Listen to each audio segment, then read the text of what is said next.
Together, united, we are always stronger. And even though the black community as a whole might be a minority here in America, but when we are united, we will be stronger. We have to stand up for one another right now. So I know even now, if you look at your phone, you have so many contacts and you have the power to also make this change. But really, we wanted to have this forum so that, look at the room. We are not there. People are not there. It is the same thing when when people are lobbying for policy, and here in America things don't happen organically. It has to be forced. You have to say what it is your problem is so that it's reflected in the system.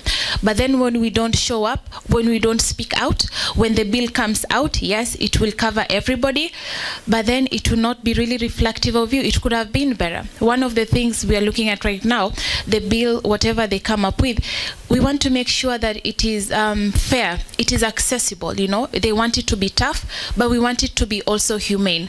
We know many people from our community also, because they're documented and they might be out of status for one or maybe another reason, but they've been paying taxes. So people are contributing economically in this country. And that needs to be recognized. The legislatures need to know that people are here and they are contributing, and somehow we need this money to be going back to the community, because part of the problem is fear of authority. But we need also that when the bill comes out, we want the congressmen, the people who are in the district, to reach out to the African community and tell them, hey, this is how this bill affects you, you know.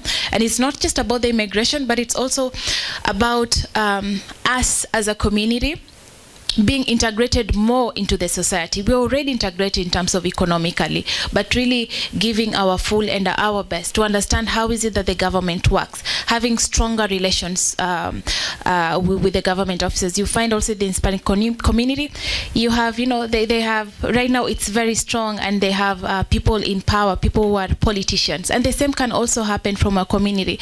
And this is the time that I think this legislation is going to lay a very strong, if we advocate well as a community, it will lay a very strong foundation for other immigrants, particularly other African immigrants who will be here. So we are laying down a foundation for them, because this bill will impact us. It will really have a huge effect on us.